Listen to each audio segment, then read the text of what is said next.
चलो साथियों, आज हम प्रेजेंट कंटिन्यूस टेंस की हम चर्चा करेंगे कि प्रेजेंट कंटिन्यूस टेंस क्या होते हैं। पिछले वीडियो में हमने ये देखा था कि प्रेजेंट परफेक्ट टेंस क्या होता है, और आज हम चर्चा करेंगे प्रेजेंट कंटिन्यूस टेंस, जिसको हम हिंदी में कहते हैं निरंतरता सूचक काल। यानी कि जो कार्य जो है अभी पूर्ण नहीं हुआ है लेकिन वह कार्य अभी जारी है, तो ऐसे काल को जो है हम प्रेजेंट कंटिन्यूस टेंस के, कंटिन्यूस का मतलब ही होता है कि निरंतर कोई कार्य जो है वो जारी है, तो ऐसे टेंस को हम प्रेजेंट कंटिन्यूस टेंस के नाम से जानते हैं। तो हम सबसे पहले जो है, जैसे कि मैंने पहले ही कहा है कि ये जो बिगिनर्स लोग हैं, जो हमारे ग्रामीण क्षेत्र के बच्चे हैं, जिनको बिल्कुल टेंस नहीं जमता है, उनके लिए मैं ये वीडियो बना रहा हूँ। बिल्कुल एडवांस तरीके से नहीं है, बिल्कुल सरलतम तरीके से मैं ये वीडियो को आपको बताने का और इस वीडियो के माध्यम से आपको टेंस समझाने का मैं प्रयास कर रहा हूँ। तो हम सबसे पहले देखते हैं कि इसकी पहचान क्या है प्रेजेंट कंटिन्यूस टेंस की। तो हम सामान्य तौर पर हम बोलेंगे कि वाक्य के अंत में या हिंदी वाक्य के अंत में रहा है, रही है, रहे हैं, ये आदि शब्द आते हैं। ये इसकी मुख्य रूप से इसकी पहचान है कि इस तरह से इसको हम पहचान सकते हैं कि ये प्रेजेंट कंटिन्यूस टेंस का ये वाक्य है। इसके बाद में हम चलते हैं रूल नंबर 1 की तरफ में कि इसका रूल क्या है, इसका नियम क्या है। तो ये रूल नंबर 1 कि जब वाक्य का कर्ता आई हो तो हेल्पिंग वर्ब, एचवी का मतलब हेल्पिंग वर्ब, एम सहायक क्रिया का प्रयोग करते हैं। और जब वाक्य का कर्ता ही, सी, इट या कोई नाम हो या अन्य पुरुष एक वचन में हो तो हेल्पिंग वर्ब जो है वो एम, इज का प्रयोग करते हैं। और वाक्य का कर्ता बहुवचन का हो तो हेल्पिंग वर्ब आर का प्रयोग करते हैं। इसी तरह से साथियों, अगला नियम है इसका कि इस टेंस में कर्ता के बाद जो मुख्य क्रिया होती है, जो बेस फॉर्म होता है, उस बेस फॉर्म, इसको अपन MV1 भी कहते हैं, का प्रयोग करते हैं। एवं मुख्य क्रिया में ये ING यहाँ पर ये जोड़ देते हैं। ये इसकी एक विशेषता है। तो हमेशा याद रखिए इस टेंस में कि आई एक ऐसा करता है, इसके साथ में एम जो है, एम एक सहायक क्रिया है जो बी वर्ब के नाम से भी जानते हैं। और ही, सी, इट या कोई भी नाम हो तो ऐसे एक वचन करता हो, या अपन इसको कह सकते हैं कि अन्य पुरुष एक वचन करता हो तो सहायक क्रिया जो है वो इसका प्रयोग करते हैं। और बहुवचन जो कर्ता होते हैं उनके साथ में हम आर का प्रयोग करते हैं। चलिए अब चलते हैं इसके स्ट्रक्चर की तरफ में कि स्ट्रक्चर क्या होता है। तो सबसे पहले जो है वो वाक्य के प्रारंभ में कर्ता होता है। कर्ता के बाद में हम स्ट्रक्चर हेल्पिंग वर्ब HV बटे एम इज आर और V1 का मतलब होता है first form of the verb. इसको first form of the verb भी लिख सकते हैं, या फिर आप इसको V4 के भी नाम से आप इसको पहचान सकते हैं कि V4 मतलब क्रिया का चौथा रूप, या V प्लस ING, इस तरह से भी हम इसको पहचान सकते हैं। तो हम कह सकते हैं कि इसका स्ट्रक्चर होगा subject plus helping verb am is are plus V1 plus ING plus object और प्लस अदर वर्ड। इस तरह से इसका हम स्ट्रक्चर देखते हैं। अब हम देखते हैं इसके कुछ उदाहरणों को। मैं पत्र लिख रहा हूँ, तो जैसा कि हमने कहा कि आई के साथ में एम सहायक क्रिया, और जो राइट है ये राइट, ये बेस फॉर्म है इसका, तो इसमें हमने क्या लगा दिया ING, ये बन गया राइटिंग और ये आपका ये ऑब्जेक्ट हो गया। तो ये object I am writing a letter. उसके बाद में दूसरा उदाहरण है वह उपन्यास पढ़ रहा है। तो यहाँ पर देखेंगे आप, वह जो है वह क्या है, ये कर्ता है। तो हमने सबसे पहले कर्ता की अंग्रेजी लिख दी। अब ये जो कर्ता है, कर्ता एक वचन है, तो एक वचन कर्ता के साथ में हमने इज लगा दिया। और उसके बाद में रीड जो है, रीड मुख्य क्रिया है, और मुख्य क्रिया में हमने क्या लगा दिया, यहाँ पर ING लगा दिया। और हमारा जो शेष जो बचा हुआ पार्ट है उपन्यास नोवेल, यहाँ पर हमने अंत में इसको नोवेल को लिख दिया। तो ये इस तरह से हो गया he is reading a novel. उसके बाद तीसरा उदाहरण है कि वे पतंग उड़ा रहे हैं, तो वे क्या है, वे जो है इसका कर्ता है, और ये कर्ता जो है वे शब्द जो है ये इससे ये बहुवचन प्रतीत होता है। तो हमने वे के लिए क्या लिख दिया, हमने दे, और दे के साथ में हमने जैसे हमने रूल नंबर हमने 2 में हमने पढ़ा था कि बहुवचन कर्ता के साथ में सहायक क्रिया आर लगता है। तो हमने ये बहुवचन कर्ता लगा दिया, वे के लिए हमने दे लगा दिया और दे के साथ में आर लगा दिया। अब इसे क्रिया क्या है, फ्लाई, तो फ्लाई में हमने क्या जोड़ दिया, ING। तो दे आर फ्लाई, और बचा हुआ पार्ट जो है वो पतंग है, तो हमने यहाँ पर पतंग लिख दिया। तो दे आर फ्लाई काइट्स। जैसे और एक उदाहरण है, शीला चल रही है। तो शीला क्या है, शीला एक लड़की का नाम है, तो शीला एक वचन है, तो एक वचन कर्ता के साथ में हमने इज लगा दिया, तो शीला इज वॉकिंग।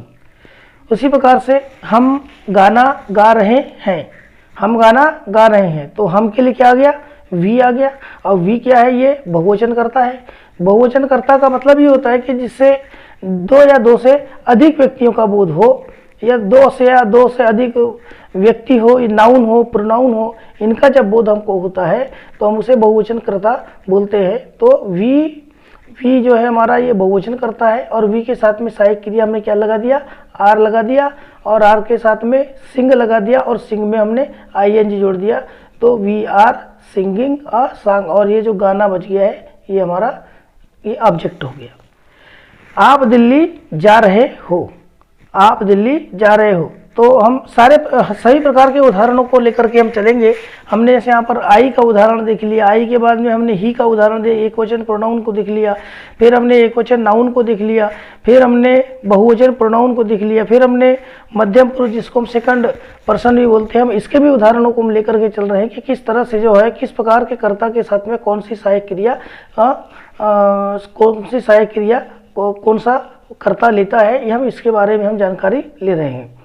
तो आप दिल्ली जा रहे हो, तो क्या हो जाएगा, यू जो है ये मध्यम पुरुष है। मध्यम पुरुष हमने बताया कि ये भी बहुवचन की श्रेणी में आता है, तो बहुवचन कर्ता के साथ में आर सहायक क्रिया लगी, तो you are going to Delhi, you are going to Delhi, go यानी जाना, और गो में लग गया ING, और टू दिल्ली। तो इस तरह से जो है ये साधारण वाक्यों का हमने ये। अब इस प्रकार इसके बाद में हम देखते हैं कि नेगेटिव वाक्य की रचना कैसे होती है। तो सबसे पहले हम देखेंगे कि इसके नेगेटिव, इंट्रागेटिव और इंट्रागेटिव नेगेटिव कैसे बनते हैं। तो हम इसके तीनों के हम इस टेंस में हम पूरे स्ट्रक्चर लिख लेते हैं कि, और स्ट्रक्चर देखिए आप कि स्ट्रक्चर क्या होता है कि सबसे पहले हम सब्जेक्ट लगाते हैं। जो हम साधारण वाक्यों में हमने जो स्ट्रक्चर लगाया था हमारा वही स्ट्रक्चर है, सिर्फ इसमें अंतर इतना है कि सहायक क्रिया और सहायक की क्रिया के बीच में मुख्य क्रिया है। मुख्य क्रिया में भी किसी प्रकार का कोई परिवर्तन नहीं होता। जो V1 होता है बेस फॉर्म होता है, बेस फॉर्म में ING लगा हुआ रहता है, लेकिन सिर्फ इतना सा अंतर है कि सहायक क्रिया और मुख्य क्रिया के बीच में हम सिर्फ नॉट लगा देते हैं। तो इससे हमारा वाक्य जो क्या बन जाता है, ये नकारात्मक बन जाता है, निगेटिव बन जाता है। तो subject plus HV am is are plus not plus V1 plus ING और plus object plus other word. इसके बाद देखेंगे आप इंट्रागेटिव का स्ट्रक्चर क्या है। इंट्रागेटिव का स्ट्रक्चर वही नियम लागू होते हैं जो हमने प्रेजेंट सिंपल टेंस में देखा कि जब सहायक क्रिया जो है वो मुख्य क्रिया के पहले लग जाती है, तो हम ऐसे वाक्यों को बनाने के लिए हमें सब्जेक्ट के पहले सहायक क्रिया के बाद में सब्जेक्ट के बाद में V1 प्लस ING, या इसको V4 के नाम से भी जानते हैं, या तो आप V4 लिख लें या तो फिर आप V1 लिखें, दोनों का मतलब एक ही होता है, प्लस ऑब्जेक्ट और प्लस अदर वर्ड और लास्ट में क्वेश्चन मार्क।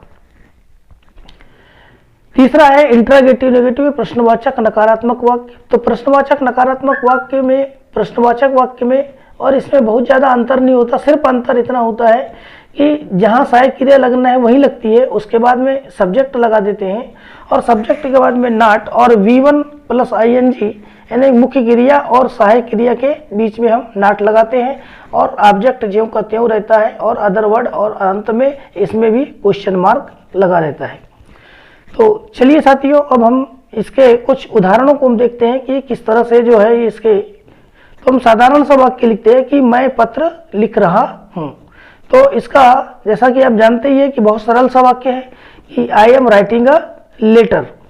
अब I am writing a letter, इसका अपन निगेटिव बनाएंगे तो क्या हो जाएगा, I am not writing a letter. हमने क्या किया, सिर्फ हमने एम और राइटिंग जो मुख्य क्रिया है, इस मुख्य क्रिया और सहायक क्रिया के बीच में हमने नॉट लगा दिया, तो इससे हमारा वाक्य क्या हो गया, ये निगेटिव हो गया, I am not writing a letter.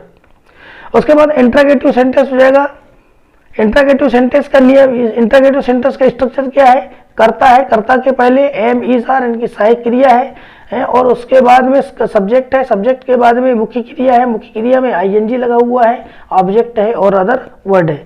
तो यहाँ भी आप देखेंगे मुख्य सब्जेक्ट जो हमारा है, सब्जेक्ट हमारा आई है, आई के पहले हमने एम लगाया, तो am I writing a letter, यानी कि सिर्फ आपको यहाँ तक आपको ध्यान देना है। इसके बाद में वाक्य का स्वरूप जो है वाक्य का, वो पूरा ज्यों का त्यों रहता है।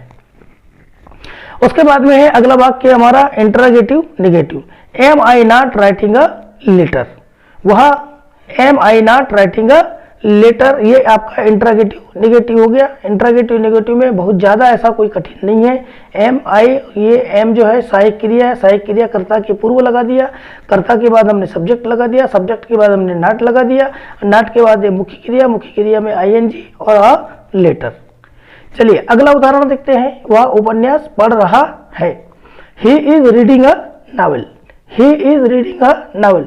जब हम इसका नेगेटिव बनाएंगे तो ये जो कर्ता है, कर्ता के बाद में हमने सहायक क्रिया लिखी और सहायक क्रिया और मुख्य क्रिया के बीच में हमने क्या लगा दिया, हमने नॉट लगा दिया, और बाकी वाक्य ज्यों का त्यों, तो ये हमारा वाक्य हो गया नेगेटिव। अब हम लोगों को इसका इंटरोगेटिव बनाना है, तो इंटरोगेटिव बनाने के लिए क्या करेंगे, ये जो ही है, ही जो है ये सहायक क्रिया के बाद में आएगा या कर्ता के पहले सहायक क्रिया आएगी, और यहाँ पर हम फिर बाकी का वाक्य जो है ये वाक्य ज्यों का त्यों रहेगा। उसके बाद में इंटरोगेटिव निगेटिव, इंटरोगेटिव निगेटिव में क्या होगा, इंटरोगेटिव निगेटिव में भी वही होगा जो इंटरोगेटिव में होता है, सिर्फ इसमें अंतर इतना ही है कि कर्ता और मुख्य क्रिया के बीच में हम सिर्फ हम नॉट लगा देंगे, इसी से हमारा वाक्य जो है ये इंटरोगेटिव निगेटिव बन जाएगा। Is he not reading a novel, क्या मैं नावल नहीं पढ़ रहा हूँ। तो इस तरह से साथियों ये interrogative negative present continuous tense होता है। ये बहुत बिल्कुल सरल है, बिल्कुल सरलतम तरीके से मैंने आपको यहाँ पर समझाने का प्रयास किया हूँ। मैं आपको कुछ वाक्य दूंगा जिनको इस तरह से आप बहुत सारे वाक्य जो है, यदि आपको क्रियाएं पता है, बहुत सारी क्रियाएं आपको पता है, तो आप सिंग से, राइट से, ईट से, नीट से, ऐसी बहुत सारी जो क्रियाएं हैं उन क्रियाओं को माध्यम से आप जो है छोटे छोटे वाक्य बना करके आप उसका नेगेटिव इंटरोगेटिव, इंटरोगेटिव निगेटिव आप बना सकते हैं। तो मैं आपको यहाँ पर 3-4 वाक्य दे रहा हूँ। They are flying kites, Sheela is walking, we are sing a song, और you are going to Delhi. इस तरह से 4 वाक्य है। 4 वाक्यों को आप जो है ये बनाने का आप प्रयास करेंगे और मुझे कमेंट बॉक्स में लिख करके बताना कि आपने सही किया है या इनको गलत किया है। तो चलो साथियों, आज हम इसी वीडियो को प्रेजेंट कंटिन्यूअस टेंस के वीडियो को हमने प्रेजेंट कंटिन्यूअस टेंस के वीडियो को आपने यहाँ तक ध्यान से पूरा वीडियो देखा है और सुना है, इसके लिए आपका बहुत बहुत धन्यवाद। हम अब अगले वीडियो में आपसे हमारी मुलाकात होगी। यदि आप मेरे चैनल पर पहली बार विजिट कर रहे हैं तो आप मेरे चैनल को लाइक कर दीजिए, सब्सक्राइब कर दीजिए और बेल आइकन का बटन दबा दीजिए ताकि मेरे आने वाली वीडियो जो है आपको सबसे पहले मिले। हाँ, और साथियों, मेरे इस वीडियो को जो लोग नए हैं, बिगिनर्स हैं, उनको अपने या अपने दोस्तों को शेयर कर दीजिए। बहुत वीडियो देखने के लिए बहुत बहुत धन्यवाद।